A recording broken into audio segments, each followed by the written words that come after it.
Hello and welcome to this edition of the Shurley English Workshop Series. I'm Jamie Geneva, the Senior National Consultant, and it's my pleasure to host today's webinar to help you learn how to teach grammar, Shurley style. This is part one of a three-part mini training series, so I hope you will make time to join us for part two, which will feature skills, and part three, which will feature writing. During today's webinar, we will use excerpts and examples from our latest edition, but rest assured, the information we are covering applies to every edition of Shurley English. Over the past 30 years, our look has changed, but our methodology remains the same. We've got a lot to cover, so let's get started. Let's begin with a big picture view of the curriculum. Shurley English has assembled a unique combination of features to help students build a solid literacy foundation. You see, the curriculum has been organized logically, sequentially, and systematically for success, so that abstract language arts concepts can become clear and logical. The concrete multisensory strategies that support all types of learners help students make the connection between grammar, skills, writing, speaking and listening, and reading. Today's presentation will cover the first three unique features: Jingles, the question and answer flow, and sentence blueprints. I will explain how these three features work together to provide students with a solid grammar foundation. I would like you to keep in mind that the information we are about to cover is taught over an extended period of time based on grade level. There's plenty of repetition and practice built in so that you and your students will have complete confidence. But today, we are going to move at an extremely rapid pace. Without further ado, let's focus on unique feature number one. Jingles. Shurley English jingles are used to teach grammar definitions in a unique way. If you want your students to learn and retain grammar definitions, Shurley English jingles are the perfect strategy. Students learn to sing or chant definitions using rhythm, rhyme, and sometimes movement. Opportunities to recite jingles are built into the curriculum so that students can eventually commit them to memory and apply them using critical thinking during sentence analysis. Pre-recorded jingles are available on our YouTube channel, but for today's presentation, I'd like for you to simply chant them with me. This is our sentence jingle. I'll demonstrate the first stanza, and then I'd like for you to join in with me on the second stanza. Ready? A sentence is complete when 5 simple rules it meets. It has a subject, and a verb, and it makes sense with every word. Add a capital letter and a punctuation mark, and now our sentence has all its parts. But remember, subject and verb and complete sense with a capital letter and an end mark too. Our sentence is complete, and now we're through. In the beginning, you'll go through the jingles once or twice and then move on. After the sentence jingle is taught, you will teach the noun and verb jingles in the same lesson. If you choose our digital option, you can just click the interactive eye button and the jingles will play automatically.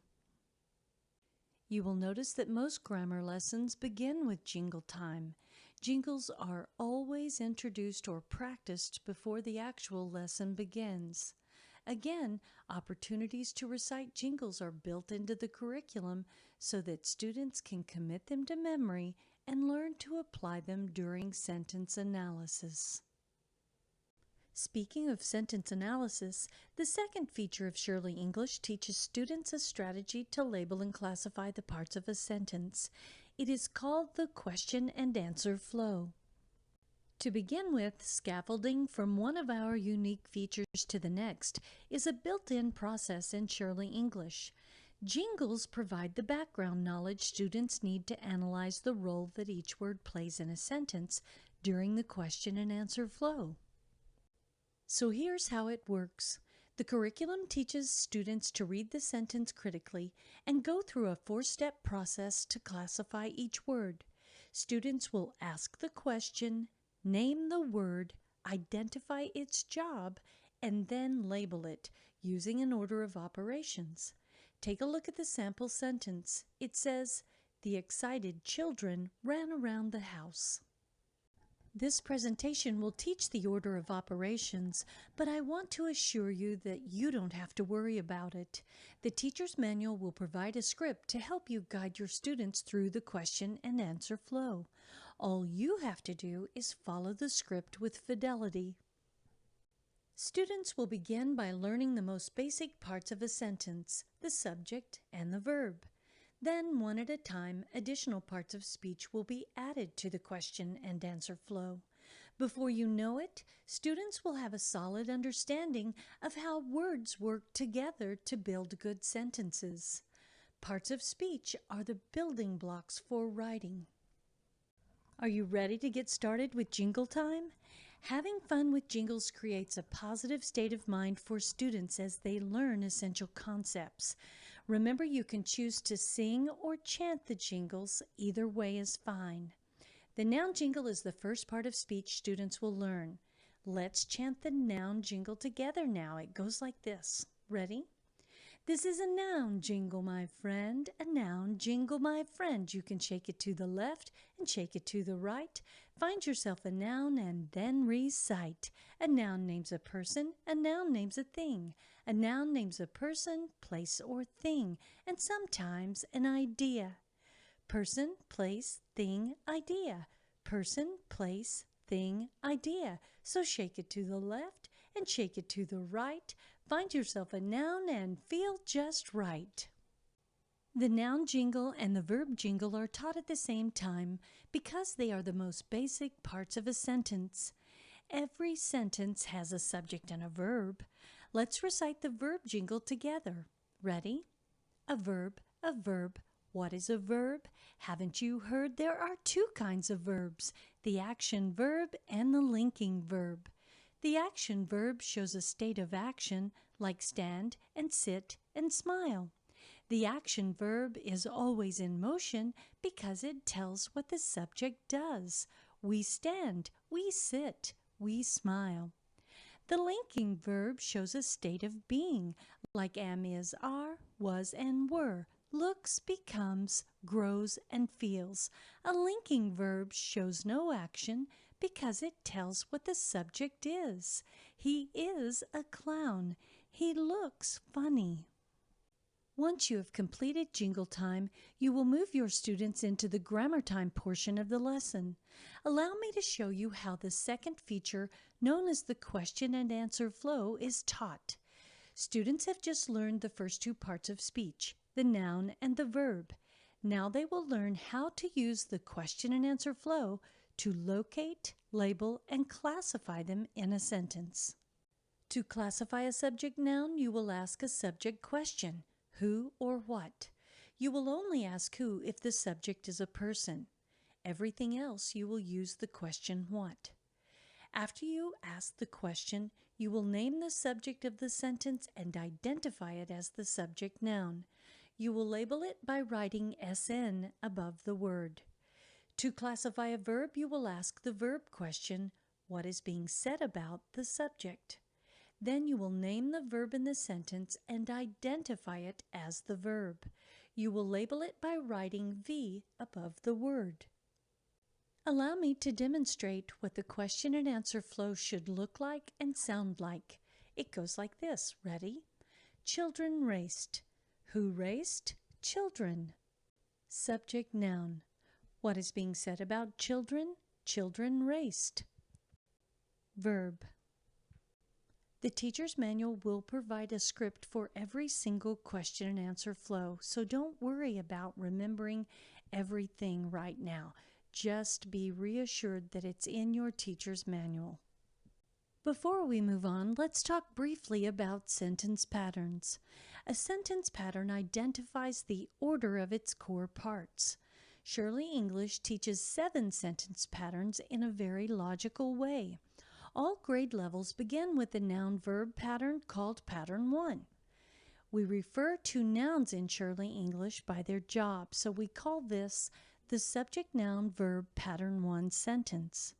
As you can see, all sentences have a subject and a verb, but some sentences do not make complete sense without additional parts of speech added to the core. Please notice the grades where each pattern is taught.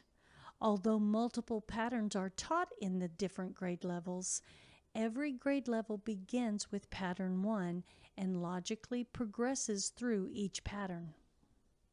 Today we will only feature Pattern 1, so let's break it down. Pattern 1 has 2 main parts, the subject, noun, and verb. A Pattern 1 sentence will always be identified by the labels of its main parts and the pattern number. In order for students to commit this information to memory, we have included a step in the question and answer flow to help them. Students will actually say subject, noun, verb, pattern 1 as they label it each and every time they label and classify a Pattern 1 sentence. Now we will not only label and classify the parts of speech in the sentence, we will also include the pattern. Let's begin by going over the same sentence, but this time including the pattern number. It looks and sounds like this. Children raced. Who raced? Children. Subject, noun. What is being said about children? Children raced. Verb. Subject, noun, verb, pattern 1. Once a new step is added to the question and answer flow, it will always be included. The script in your teacher's manual will always ensure that every step is covered. The next part of speech added to the question and answer flow will be the adverb, so we will begin with jingle time and go over the adverb jingle. It goes like this. An adverb modifies a verb, adjective, or another adverb. An adverb asks how, when, where. To find an adverb, go, ask, get. But where do I go to a verb, adjective, or another adverb? What do I ask? How, when, where? What do I get? An adverb, man, cool.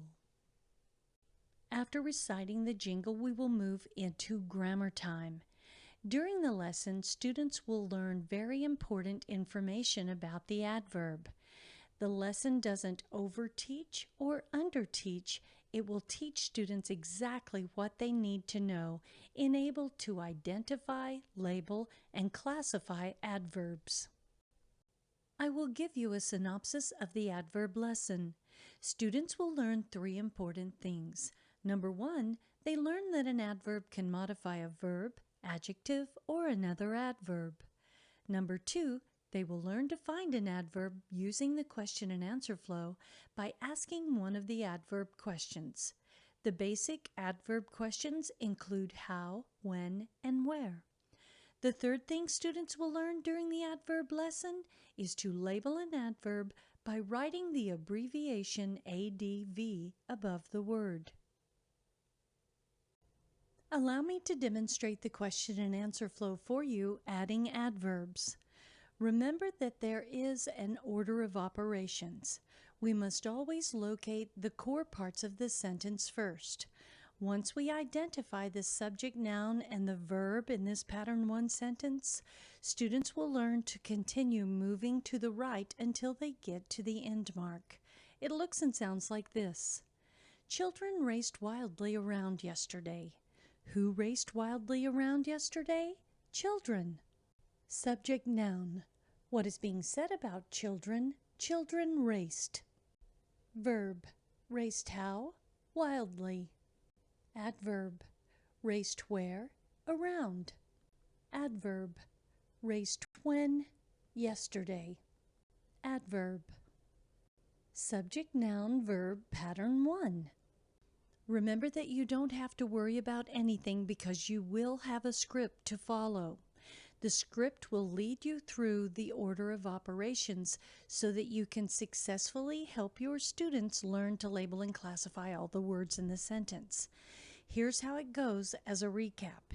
You will read the sentence, then you will ask the questions to locate the core parts of the sentence first. Afterwards, you will continue moving to the right. Now remember, we have just learned that adverbs are words that modify verbs, adjectives, and other adverbs. At this stage, they only know to go to the verb in order to locate adverbs. So each one of the adverbs had to refer back to the verb. Raced how? Wildly, adverb. Raced where? Around, adverb. Raced when? Yesterday, adverb. The key part of the question and answer flow is the fact that we look at every single word in the sentence. We use the order of operations, and as we go through the question and answer flow, it makes very logical sense. Let's keep moving. The next jingle you will introduce during jingle time is the adjective jingle. Please chant it along with me. Ready? An adjective modifies a noun or a pronoun. An adjective asks what kind. An adjective asks which one. An adjective asks how many. To identify an adjective, go. Ask, get. Where do I go to a noun or a pronoun? What do I ask? What kind, which one, or how many? What do I get? An adjective. After jingle time, we will move directly into grammar time and go through the lesson about adjectives. The lesson will teach your students exactly what they need to know at their level in order to successfully locate, label, and classify adjectives. Students need to know that an adjective is a word that modifies or describes a noun or a pronoun. The lesson will teach students that there are 3 questions to locate an adjective. What kind, which one, or how many?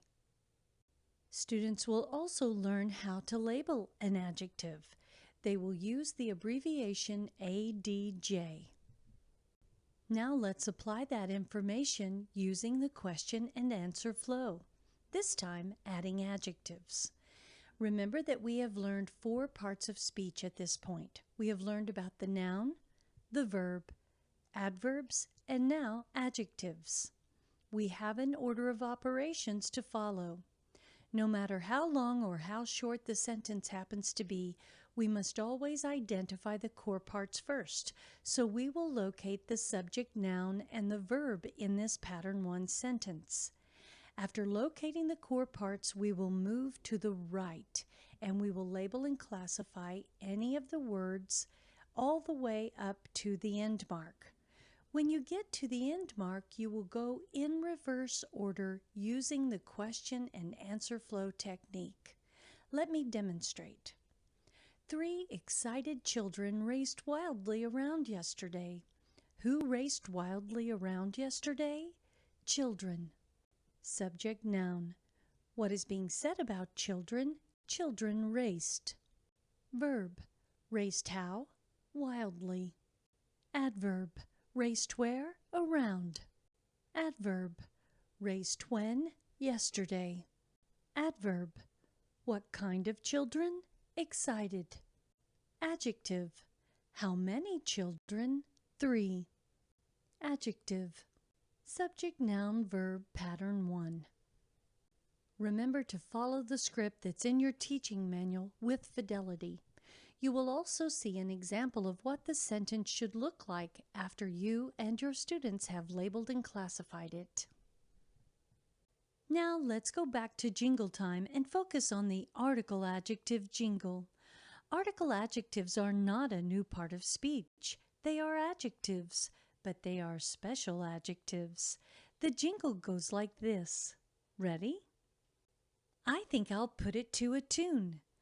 We are the article adjectives, teeny tiny adjectives, A and the, A and the.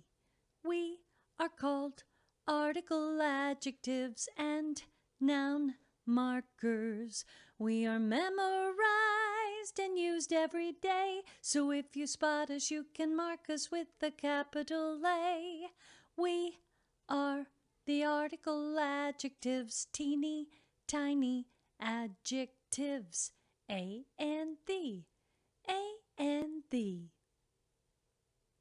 As students move into grammar time, they will learn specific information about the article adjectives. During the lesson, students will learn that there are only 3 article adjectives, a, an, and the. They are also called noun markers. Students will also learn during the lesson that article adjectives are not located by asking the regular adjective questions. In fact, there are no questions for the article adjectives. They have to be memorized. When students spot an article adjective, they will learn to say article adjective, but label it with only one capital A. I will now demonstrate the question and answer flow, adding article adjectives. It looks and sounds like this. The 3 excited children raced wildly around yesterday. Who raced wildly around yesterday? Children. Subject noun. What is being said about children? Children raced. Verb. Raced how? Wildly. Adverb. Raced where? Around. Adverb. Raced when? Yesterday. Adverb. What kind of children? Excited. Adjective. How many children? 3. Adjective. The. Article adjective. Subject, noun, verb, pattern 1. That's all there is to it. Let's move on. The next jingle that will be introduced during jingle time is the preposition jingle, and it goes like this. A preposition is an extra special word that connects a noun, or a pronoun to the rest of the sentence. There's also a more extensive preposition jingle that teaches 51 prepositions.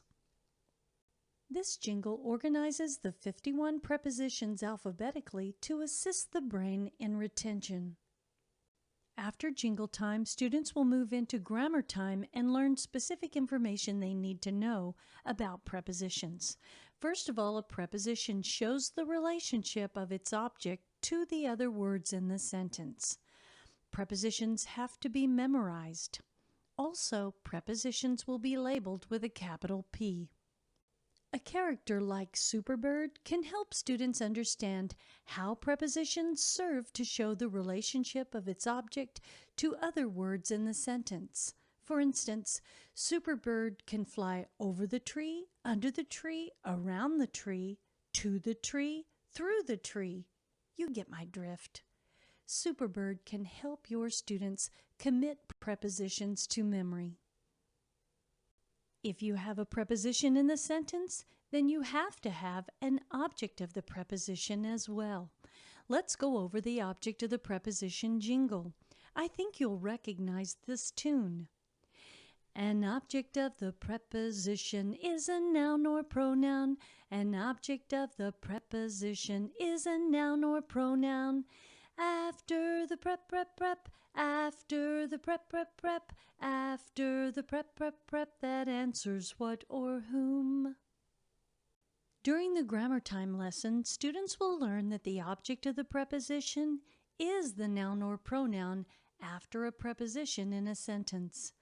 To find an object of the preposition, you will say the preposition and then ask what or whom. The answer will be the object of the preposition. You will label the object of the preposition with an OP. Now I will demonstrate the question and answer flow when it contains a preposition and an object of the preposition. You will do the question and answer flow as usual, beginning with the core parts first and then moving to the right. When you get to the end mark, you will go in reverse order.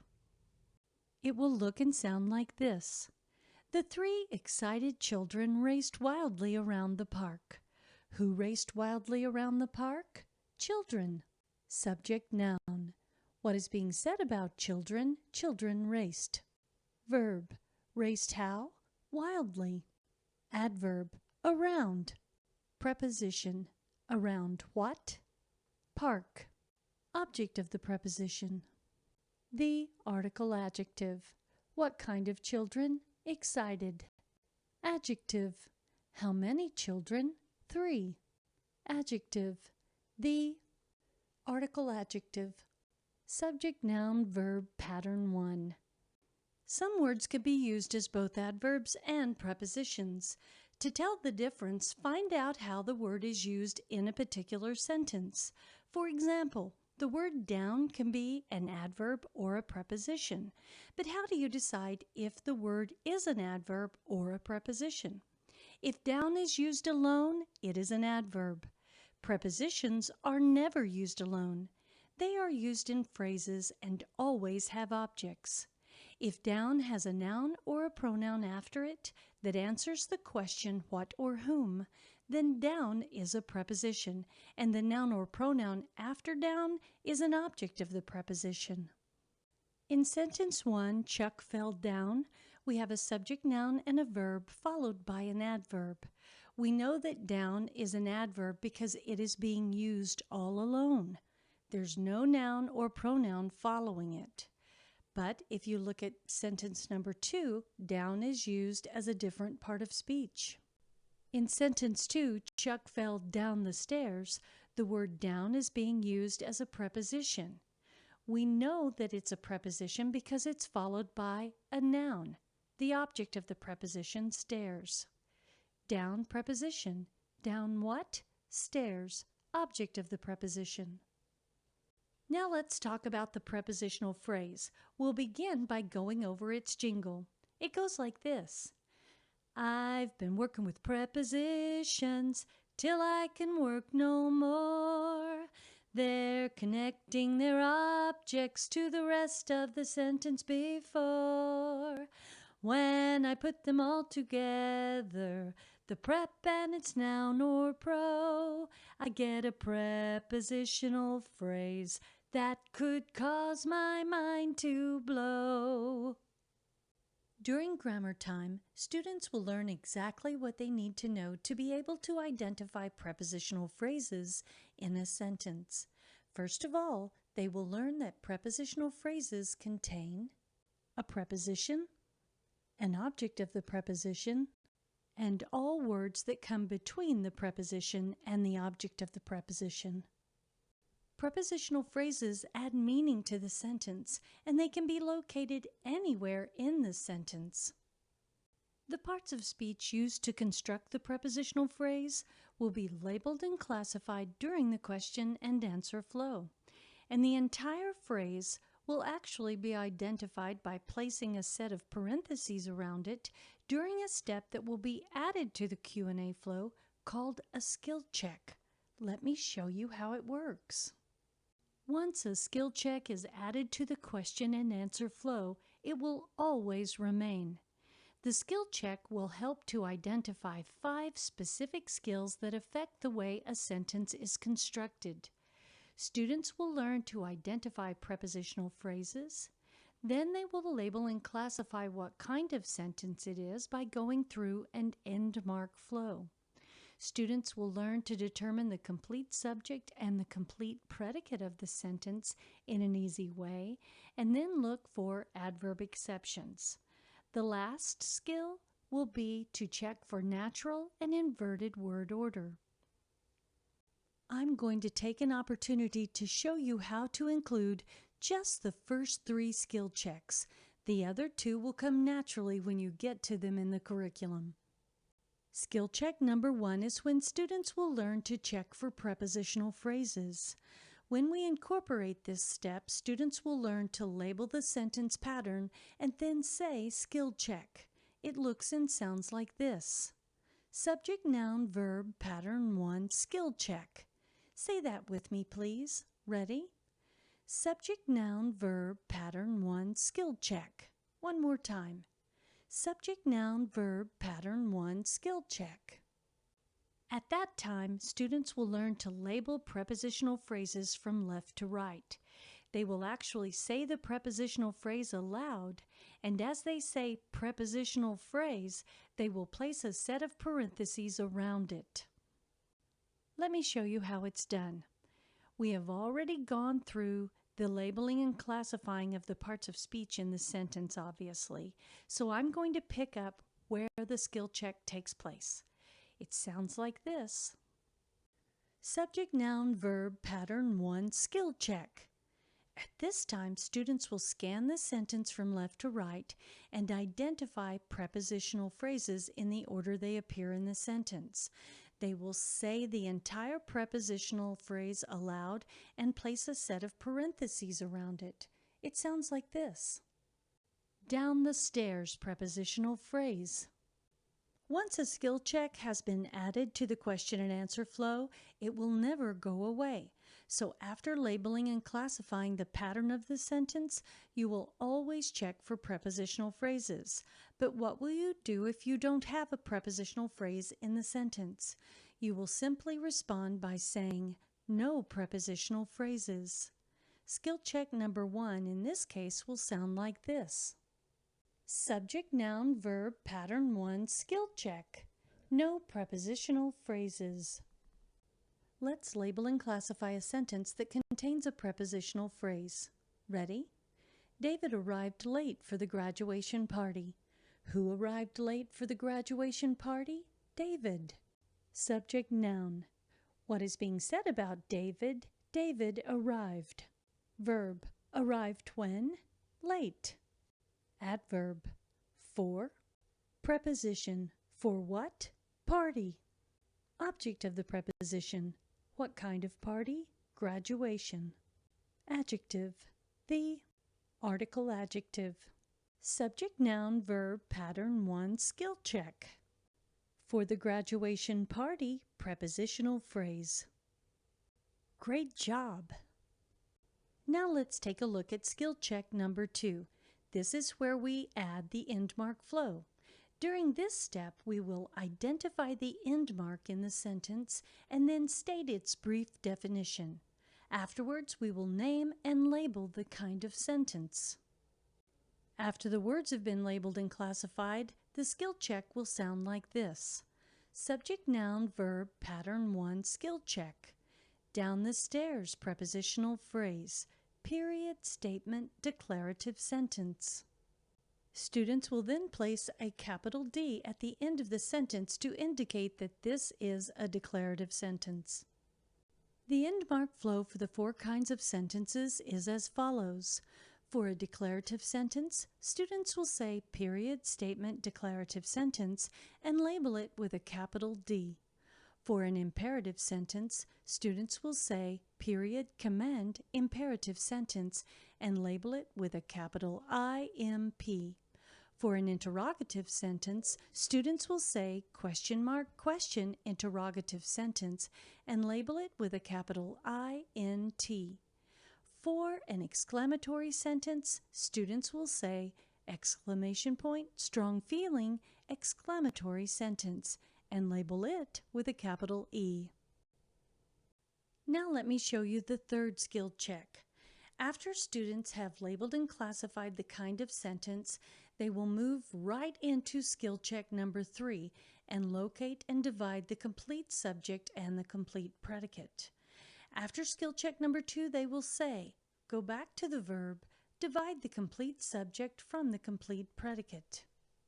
Students will learn to draw a line in front of the verb to separate the complete subject from the complete predicate. Let's use this sample sentence to go through the first 3 skill checks together. Ready? Subject, noun, verb, pattern 1, skill check. Down the stairs. Prepositional phrase. Period, statement, declarative sentence. Go back to the verb. Divide the complete subject from the complete predicate. Remember, the information we have discussed today is taught over an extended period of time. There is plenty of repetition and practice built in so that you and your students can complete the question and answer flow with confidence. Although we have gone through this at an extremely abbreviated and rapid pace, Let's try labeling and classifying this entire sentence together using the question and answer flow and incorporating the first 3 skill checks. Ready? Read it with me. An extremely frightened girl screamed loudly. Who screamed loudly? Girl. Subject noun. What is being said about girl? Girl screamed. Verb. Screamed how? Loudly. Adverb. What kind of girl? Frightened. Adjective. How frightened? Extremely. Adverb. An article adjective. Subject noun verb pattern 1 skill check. No prepositional phrases. Exclamation point, strong feeling. Exclamatory sentence, go back to the verb. Divide the complete subject from the complete predicate. As you can see, the abstract language arts concepts are made clear and logical using the question and answer flow. This type of instruction will support all types of learners using concrete multisensory strategies. It is now time to turn our attention to unique feature number 3, sentence blueprints. Grammar is the study of how sentences are built, and sentence blueprints are the culminating activity of grammar instruction. In grammar, students learn to understand how words are categorized as parts of speech and arranged to write effective sentences. Writing a sentence from a sentence blueprint will help students make the connection between parts of speech and sentence structure. This unique feature teaches students to design and write original sentences by selecting and organizing grammar labels. Then, in order to expand and improve their original sentence, students are taught to use revision strategies to write a revised sentence. Let me show you how it works. When a carpenter builds a house, he follows a blueprint or building plan to build the house just right. Just as a carpenter follows a blueprint for building, a writer follows a blueprint for writing. Look at the example of this sentence blueprint. On the left side of each box, you can see the word label. Labels can be assigned by the teacher or designed by the student. Using a reverse question and answer flow, students will fill in their word choices for each box as they construct their original sentence. Allow me to use this blueprint to demonstrate. Students begin by determining the core parts of the sentence first. To come up with the subject noun, the student must choose to ask either who or what. This student asked what. The word choice the student came up with was the word ponies. Once the subject noun is in play, the student must determine the other part of the core, the verb. So, the student goes to the subject noun and asks the verb question. What is being said about ponies? Ponies. Pranced was the word choice. Now the student looks ahead and sees that they have to come up with 3 adverbs. We have learned that adverbs modify verbs, adjectives, and other adverbs, so this student goes to the verb and asks one of the adverb questions. The student asked, pranced how? The word choice they selected was the word eagerly. The student returned to the verb to ask another adverb question. They asked the question where? Pranced where? The word choice they came up with was the word nearby. Again, the student returned to the verb to ask another adverb question. Pranced when? The student chose to write the word today. Now, using the reverse approach to the Q&A flow, they know they must go in reverse order and come up with any words needed for the remaining labels. The first blank space is for an adjective. The student knows that an adjective modifies a noun or a pronoun, so they asked the question, what kind of ponies? They chose the word young. Then the student asked for the next adjective, how many ponies? The word they chose was the word two. The only blank left in the sentence is the article adjective, and the student chose to use the article adjective the. Once the student has filled in all of the empty boxes, they will be asked to rewrite their sentence in complete sentence form. Once the sentence is rewritten in complete sentence form, the students will be asked to use the sentence checklist to make sure they have all 5 parts of a complete sentence. These check marks let you know that the students know that they have a subject, a verb, complete sense, a capital letter, and an end mark too. If you want them to hand in complete sentences, they must have all 5 of these elements. After the original sentence has been written, students will be asked to write a revised sentence. Revising means to strengthen content, and the first way to strengthen content is to look at word choice strategies. After a sentence has been written, students are taught that it is much easier to look critically at each word to see if they can think of a better word to express their thoughts.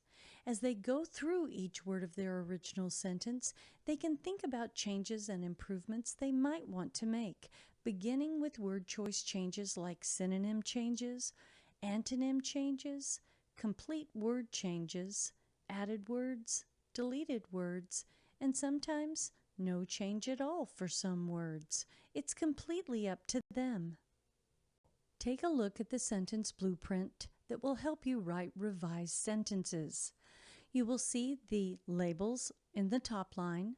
You will see the original sentence that the student wrote on the second line, and then you will see a blank spot for the revised words.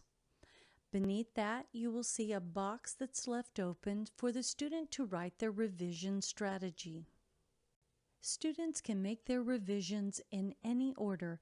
However, when they have finished making any changes to the original sentence, we ask that they abbreviate the revision strategy they used in the boxes below their word choice changes. Here's an example of a revised sentence. Going from left to right, you will notice that there's no change at all to the word the. The word 3 is a word choice change from 2. Old is an antonym for young. Horses is a synonym for ponies. Strutted is a synonym for pranced. Proudly is a word choice change from eagerly. Around is a word choice change from nearby. And the student chose to delete the word today. The revised sentence says, "The 3 old horses strutted proudly around." Students are asked to rewrite their revised sentence on the lines that are provided. They are also asked to move on to the sentence checklist to make sure that they have included a subject, a verb, complete sense, a capital letter, and an end mark too. Writing revised sentences enables students to look at their sentences more critically and to make better word choices. This concludes today's grammar presentation. I hope you enjoyed learning more about how to implement jingles, the question and answer flow, and sentence blueprints in order to provide students with a solid grammar foundation. I want to encourage you to visit our YouTube channel, where we have numerous videos to help you as you start your language arts journey with Shurley English. For more information about our curriculum, please visit our website at www.shurley.com.